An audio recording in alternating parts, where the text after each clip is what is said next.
தென்னாருடைய சிவனை போற்றி எந்நாட்டவருக்கும் இறைவா போற்றி. அனைவருக்கும் வணக்கம். நாம் இன்னைக்கு பார்க்கக்கூடிய பதிவு மேஷ ராசிக்குண்டான ஜனவரி மாத பலன்களை பத்தி தான் நம்ம பார்க்க போறோம். அதற்கு முன்னாடி நம்மளுடைய சேனலை சப்ஸ்கிரைப் பண்ணிக்கோங்க. பொதுவா உங்களை ஆளக்கூடிய கிரகம் எதுன்னு பார்த்துட்டீங்கன்னா செவ்வாய் தான். செவ்வாய் பார்த்தீங்கன்னா உங்களுக்கு வக்ரகதியில் இருக்கார், அதாவது நீசம் பெற்று வக்ரகதியில் இருக்கும்போது உச்ச பலனை கொடுக்கும் அப்படிங்கிற அமைப்பு உண்டு. ஆனா எத்தனாம் தேதி வரைக்கும் பார்த்துட்டீங்கன்னா 21ஆம் தேதி வரைக்கும். 21ஆம் தேதிக்கு மேல எப்பொழுதுமே கிரகங்கள் வந்து கடகம்னா அடுத்து சிம்மம் கன்னி அப்படின்னு வரும். இந்த தடவை பார்த்துட்டீங்கன்னா செவ்வாய் வந்து அப்படியே மேல் நோக்கி மறுபடியும் மிதுன ராசிக்கு போகிறார். அப்போ ராசி அதிபதி 20ஆம் தேதி வரைக்கும் கூட கொஞ்சம் உங்களுக்கு வந்து முன்ன பின்ன ஏதாவது ப்ராப்ளத்தை கொடுக்கலாம், கொஞ்சம் கோபத்தை அதிகப்படுத்தி கொடுக்கலாம், கொஞ்சம் நண்பர்களுக்குள்ள சொந்த பந்தத்துக்குள்ள அண்ணன் தம்பிகளுக்குள்ள ஏதாவது ஒரு சின்ன சின்ன பிரச்சனைகளை கொடுத்தாலும் கூட இந்த 21ஆம் தேதிக்கு மேல உங்களுடைய முயற்சி ஸ்தானம்னு சொல்லக்கூடிய இடத்துக்கு போறாரு. அப்ப இவ்வளவு நாள் நீங்க பண்ண விஷயத்துக்கு எல்லாமே உங்களுடைய ஹார்ட் ஒர்க்குக்கு எல்லாமே உங்களுக்கு ஒரு நல்ல பலன் கிடைக்க போகுது. கடுமையா முயற்சி செய்து உங்களுடைய என்ன விஷயம் வேணும், என்ன தேவைகள் வேணும் அப்படின்னு நீங்க நினைக்கிறீங்களோ அதெல்லாமே கிடைக்கக்கூடிய ஒரு அமைப்பு ஏற்படுத்தி கொடுப்பார் செவ்வாய்.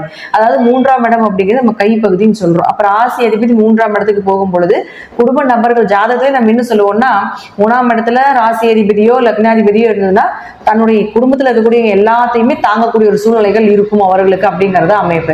அப்ப இயற்கையாகவே பாத்தீங்கன்னா ஒரு மாத காலங்கள் அப்படிங்கிறது உங்களுக்கு 21ஆம் தேதிக்கு மேல செவ்வாய் உங்களுக்கு 3ஆம் வீட்டுக்கு போகும் பொழுது இயற்கையாகவே உங்களுடைய காரியங்கள் ஜெயமாகிறது. கூட பிறந்தவங்களுக்கு ஏதாவது நீங்க செய்ய வேண்டிய ஒரு சூழ்நிலைகள் அல்லது அவர்கள் மூலமாக ஏதாவது உங்களுக்கு ஒரு உதவிகள் கிடைப்பது, இது போல சின்ன சின்ன விஷயங்கள் எல்லாமே வாழ்க்கையில இப்ப இந்த வக்கரத்திலையும் நீசத்திலையும் இருக்கும் பொழுது இந்த பிரச்சனைகள் உங்களுக்கு மிதனத்துக்கு போகும் பொழுது மேக்சிமம் இருக்கிறதுக்கு வாய்ப்புகள் இல்லை.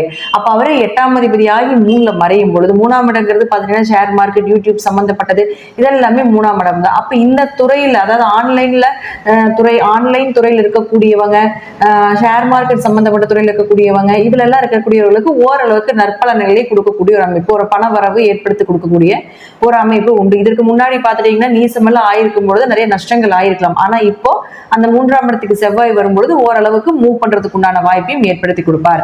அடுத்தது பாருங்க, உங்களுடைய குடும்பஸ்தானாதிபதினு சொல்லக்கூடிய சுக்கிரன். இயற்கையாக குடும்பஸ்தானாதிபதினு சொல்லக்கூடிய சுக்கிரன் பாருங்க உங்களுக்கு சனியோட சேர்ந்து ராசிக்கு 11ஆம் வீட்டுல இருக்காரு. பொதுவா ஜாதகத்திலேயே சனியும் சுக்கிரனும் சேர்ந்தால் பண வரவு அப்படிங்கறது நம்ம சொல்லுவோம். இயற்கையாகவே வந்து சனி சுக்கிரன் சேர்க்கை இருக்கிறவங்களுக்கு பண வரவு இருந்து கொண்டே இருக்கும். ஏதோ ஒரு வழியில கேட்ட இடத்துல பணம் கிடைக்கும், அது ஏதோ ஒரு விஷயங்கள் வந்து நமக்கு மணி ஃப்ளோ ஆயிட்டே இருக்கும். அது வந்து ஜாதகத்துல இல்லைனாலும் நம்ம அதற்குண்டான வழிபாடுகள், அதற்குண்டான முத்திரைகள் பண்ணுங்க, அதற்குண்டான சில ஆக்டிவேட் பண்ணுங்க அப்படின்னு சொல்லி நம்ம சொல்லுவோம். ரொம்ப டல்லா இருக்கிறவங்களுக்கு இது போல சனி சுக்கிரன் ஆக்டிவேஷன் பண்ண சொல்லுவோம். அப்ப மேஷ ராசிக்கு பாத்தீங்கன்னா அது லாபஸ்தானத்திலேயே சனியும் சுக்கிரனும் சேர்ந்து நிக்குது. அப்ப என்ன பண்ணுவார், இந்த மாதம் முழுவதும் ஏதாவது ஒரு பண வரவுகளை நிச்சயமாக ஏற்படுத்தி கொடுப்பார்.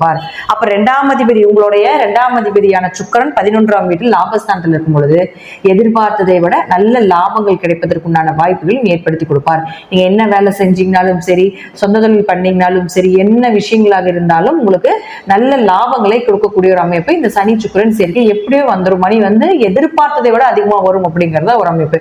அப்ப அவரே 7ஆம் அதிபதியாகி 11ஆம் வீட்டுல நிக்கிறார் இல்லைங்களா. அப்ப 7, 11 நின்னுச்சுன்னா மனைவி மூலமாக அல்லது கணவர் மூலமாக அல்லது மனைவி உறவுகள் மூலமாக கணவர் உறவுகள் மூலமாகவும் உங்களுக்கு வந்து ஒரு லாபங்கள் கிடைப்பதற்குண்டான வாய்ப்புகள் உண்டு. அது மட்டும் இல்லாம 11ஆம் இடம் அப்படிங்கிறது ஆசைகளை சொல்றது, சந்தோஷங்களை சொல்றது எல்லாமே 11ஆம் இடம் தான். அப்போ உங்க குடும்பத்தோட சேர்ந்து சந்தோஷமா இருக்கக்கூடிய ஒரு அமைப்பு எல்லாமே நிச்சயமாக இந்த மாதம் சுக்கிரன் அங்க இருக்கிற வரைக்கும் ஏற்படுத்தி கொடுப்பார். இந்த மாதம் முழுவதும் அங்கதான் இருப்பார். அப்ப சனியும் சுக்கிரனும் சேரும் பொழுது நிச்சயமாக 10ஆம் அதிபதி சனி யாருன்னு பாத்தீங்கன்னா உங்களுக்கு 10 தொழில் ஸ்தானாதிபதியோட சேர்ந்து 2ஆம் அதிபதி தனஸ்தானாதிபதி சேரும் பொழுது தொழிலும் வளர்ச்சி இருக்கும், போட்ட உழைப்புக்கு உண்டான பணமும் கிடைக்கும், அதோட சந்தோஷங்களும் சேர்ந்து கிடைக்கக்கூடிய மாதமாக இந்த மாதம் இருக்கும் அப்படிங்கிறது அமைப்பு உண்டு. அடுத்தது பாருங்க, உங்களுக்கு 7ங்கிறது பார்ட்னர் போட்டு வியாபாரம் செய்யறது இதெல்லாமே சொல்லுவோம். அப்ப அவரும் 11ஆம் இடத்துல இருக்கும் பொழுது வியாபாரம் பார்ட்னர் போட்டு செஞ்சுட்டு இருக்கிறீங்கன்னா அதில் நல்ல லாபங்கள் கிடைப்பதற்குண்டான வாய்ப்பும் ஏற்படுத்தி கொடுப்பார். அடுத்தது புதன். இந்த புதன் 3, 6 கூடியவர். இயற்கையாகவே புதன் பாருங்க உங்களுக்கு கடன், நோய், வழக்கு, வேலை இதெல்லாமே சொல்லக்கூடியவர். அடுத்தது புதன் வீட்டுக்கே செவ்வாய் வரப்போகிறார். அப்ப அந்த செவ்வாய் இயங்கணும் அப்படின்னா புதன் நல்ல இயக்கத்துல இருந்தா உங்களுக்கு இயங்கும். அப்ப புதன் எங்க இருக்காரு அப்படின்னு பாத்தீங்கன்னா உங்களுடைய ராசிக்கு இப்போ 4ஆம் தேதி வரைக்கும் விருச்சிகத்துல இருக்காரு. அதனால நம்ம பெருசா நம்ம எடுத்துக்க வேண்டியதில்லை. 4ஆம் தேதிக்கு மேல பாத்தீங்கன்னா தனுசு வீட்டுக்கு வந்துடுறாரு. அதுவும் பாருங்க ஒரு 20 நாள் தான் இருக்கிறாரு. 20 நாளைக்கு மேல இந்த புதன் வந்து 24ஆம் தேதி மறுபடியும் மகரத்துக்கு போயிடுவார். அப்ப இந்த 20 நாள் அப்படிங்கிறது உங்களுடைய ராசிக்கு 9ஆம் இடம். இது மேஷ ராசி 9ஆம் இடம். 9ஆம் இடங்கிறது பாக்கியஸ்தானம் சொல்றோம். அப்ப பாக்கியஸ்தானத்துக்கு புதன் வந்து அமரும் பொழுது வேலை வாய்ப்புகள் நிச்சயமா உண்டு. கடன் ஏதாவது இருக்குது, நோய் ஏதாவது இருக்குதுன்னா ஒரு நல்ல நோய்க்கு உண்டான மருத்துவரோ கடன் அடைவதற்கு உண்டான ஒரு வாய்ப்புகளோ ஏற்படுத்தி கொடுப்பார். அந்த 20 நாள் மட்டும் நல்லா யூட்டிலைஸ் பண்ணிக்கலாம். ஏதாவது ஒரு பண வரவுகளோ அல்லது வேலைக்கு ஏதாவது ட்ரை பண்ணிட்டு இருக்கிறீங்க. 9ஆம் இடங்கிறது உயர்கல்வி சொல்றது, புதன் நாளும் படிப்பை சொல்றது. இப்போ படிப்பில் நல்ல மார்க் வர்றதுக்கு உண்டான வாய்ப்பு, அல்லது உயர்கல்வியில் வந்து படிக்கக்கூடியவங்களாக இருந்தீங்கன்னா அதில் ஒரு பெயர் புகழ் கிடைக்கிறது, அல்லது அடுத்தது என்ன மூவ் பண்ணலாம், கல்வி சார்ந்த விஷயத்துல நம்ம என்ன மூவ் பண்ணலாம் அப்படிங்கிறது எல்லாமே நிச்சயமாக ஏற்படுத்தி கொடுப்பார். இருப்பினும் புதன் அப்படின்னு சொல்லக்கூடியவர் குரு வீட்டில் இருக்கும்போது சின்ன சின்ன மனக்குழப்பங்களை கொடுப்பாரே தவிர மற்றபடி மேஷ ராசிக்கு பார்த்தீங்கன்னா அது பாக்கியாதிபதியாக இருக்கிறதுனால நிச்சயமா உங்களுக்கு முன்னோர்களுடைய ஆசைகள் கிடைக்கக்கூடிய ஒரு மாதமாக நிச்சயமாக உண்டு.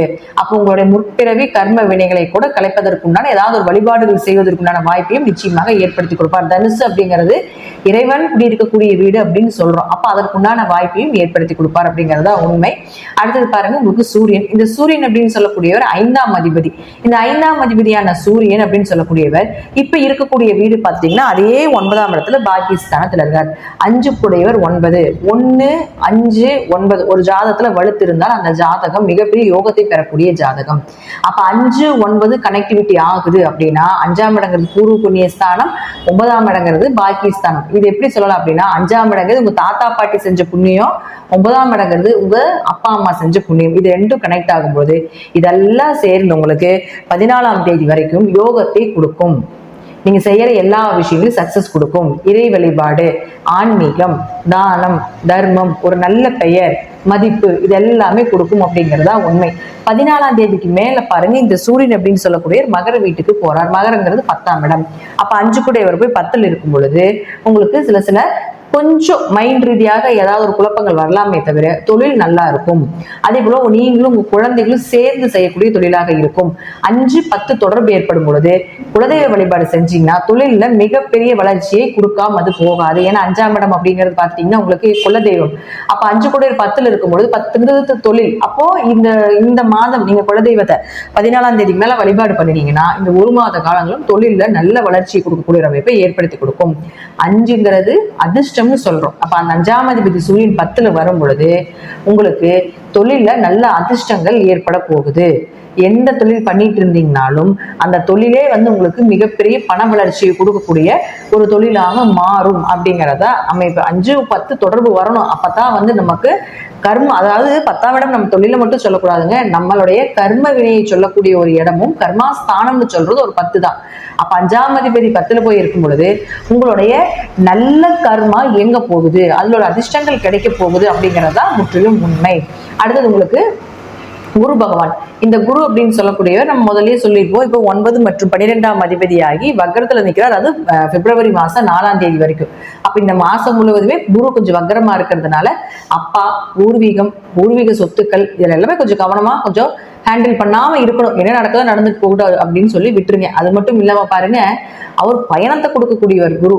அப்போ தேவையில்லாத அலைச்சல், தேவையில்லாத பயணங்கள், எதுக்கு என்ன பண்றீங்க, எங்க போறீங்க, எங்க வர்றீங்க அப்படிங்கிறது எல்லாமே ஒரு குழப்பங்களை கொடுப்போம். ஸோ வந்து நீங்க பிப்ரவரி 4ஆம் தேதி வரைக்கும் அதை வந்து ஏத்துக்கிட்டு தான் ஆகணும். ஒருவேளை உங்கள் ஜாதகத்துல குரு வக்ரமாக இருந்தால் பிப்ரவரி 4க்குள்ளேயே உங்களுடைய நல்ல விஷயங்கள் எல்லாமே செஞ்சுக்கோங்க. ஏன்னா குரு வக்ரமாக இருக்கக்கூடிய ஜாதகருக்கு வக்ர காலத்தில் யோகத்தை கொடுக்கும் அப்படிங்கிற அமைப்பு இருக்கு. அதனுடைய விஷயங்கள் வீடியோஸ் எல்லாமே நம்ம முன்னாடி கொடுத்துருக்கோம். அதை நீங்க செக் பண்ணி பார்த்தீங்கன்னாலும் கூட உங்களுக்கு தெரியும், டிஸ்கிரிப்ஷன்ல கூட கொடுக்குறோம். ஸோ குருவை பொறுத்த வரைக்கும் நம்ம பெருசா வந்து கொஞ்சம் பிப்ரவரி 4ஆம் தேதி வரைக்கும் கொஞ்சம் ஏற்ற இறக்கங்களாகத்தான் இருக்குமே தவிர உங்களுக்கு லக்னாதிபதி நல்லா இருக்கார், லாபஸ்தானாதிபதி நல்லா இருக்கார். அதே போல பாருங்க, உங்களுக்கு மனைவி ஸ்தானம், கணவர் ஸ்தானம், திருமண ஸ்தானம் அருமையா இருக்குது. இந்த காலகட்டங்களில் வரக்கூடிய வரன் எல்லாமே நீங்க எதிர்பார்த்த வரன் வர்றதுக்கு உண்டான வாய்ப்புகள் உண்டு. நல்ல பெரிய வசதியான இடமோ, லாபத்தை நல்லா கொடுக்கக்கூடிய ஒரு இடத்துலயோ, அல்லது நல்லா தொழில் புரியக்கூடிய ஒரு இடத்துலயோ அந்த மாதிரி வந்து இந்த மாதம் அமைஞ்சதுன்னா உங்களுக்கு இந்த மாதிரி ஒரு வாய்ப்புகள் இருக்கக்கூடிய அமைப்பை ஏற்படுத்தி கொடுக்குது. அதே போல பார்ட்னர் போட்டு தொழில் பண்ணிட்டு இருந்தீங்களும் வியாபாரத்துல அருமையா இருக்கிறதுக்குண்டான வாய்ப்புகள் கொடுக்குது. 5, 10 தொடர்பு ஏற்பட்டு குழந்தைகள் சாணம் அருமையா இருக்கு. குல தெய்வத்தினுடைய அனுகிரகம் ரொம்ப சூப்பரா இருக்கு. குலதெய்வ வழிபாடு செய்ய செய்ய செய்ய உங்களுக்கு இந்த மாதம் முழுவதும் உங்களுக்கு வந்து மிகப்பெரிய வளர்ச்சியை கொடுக்கக்கூடிய உங்களுடைய கர்மா. ஏன்னா 5 கூட 10க்கு போகும் பொழுது 10ங்கிறது கர்மாஸ்தானங்கும் பொழுது குலதெய்வ ஸ்தானாதிபதி போய் கர்மாஸ்தானத்துல அமரும் பொழுது உங்க குலதெய்வ கோயிலுக்கு போகும்போது உங்களுடைய கர்மா கலையுது, உங்களுடைய கர்மா விலகுது அப்படிங்கிறது தான் அர்த்தம். உங்க பழைய கர்ம மூட்டைகள் எல்லாமே விலகி உங்களுடைய புண்ணிய கணக்கு இயங்க ஆரம்பிக்கும் அப்படிங்கிறது தான் உண்மை. இதுல இத்தனை கிரகங்களும் நல்ல பாசிட்டிவா இருக்குது. ஆனா ராசி அதிபதி மட்டும் செவ்வாய் வக்கரமா இருக்கிறதுனால 21ஆம் தேதிக்கு மேல மிகப்பெரிய யோகமும் உண்டு. அதனால வக்கரமாக இருந்தாலும் உங்களுக்கு உச்ச பலனத்தா கொடுக்கும், பயப்பட வேண்டிய அவசியங்கள் கிடையாது. குருவோட தொடர்பு பெறக்கூடிய செவ்வாய் அப்படிங்கிறதுனால நம்ம பெருசா எடுத்துக்க வேண்டியதில்ல. மிகப்பெரிய யோகம்னு சொல்றது சனி சுக்கிரன் தான். எப்படியும் மணி ஃப்ளோ ஆயிரும், பணம் இல்லாம எதுவுமே செய்ய முடியாது. ஆனா இந்த மாதம் பணப்புழக்கங்கள் உங்களுக்கு அது லாபஸ்தானத்துல போய் இருக்கும்பொழுது பணப்புழக்கங்கள் நல்ல அமைப்பை ஏற்படுத்தி கொடுக்கக்கூடிய ஒரு மாதமாக இந்த மேஷ ராசிக்காரர்களுக்கு இந்த மாதம் செயல்படும் அப்படிங்கிற மாற்றம் இல்லை. 100க்கு 70% 80% ஓரளவுக்கு கோச்சாரப்படி நல்ல பலன்கள் தான் இருக்கு. தசாபுத்தி கூடி உங்க ஜாதகத்தை நான் சொல்லக்கூடிய கருத்துக்கள் சிறிது மாறுபடலாம். நன்றி. மீண்டும் ஒரு நல்ல பதிவுல சந்திக்கலாம். திருச்சிற்றம்பலம், தில்லையம்பலம், ஸ்ரீ நரசிம்ம சரணம்.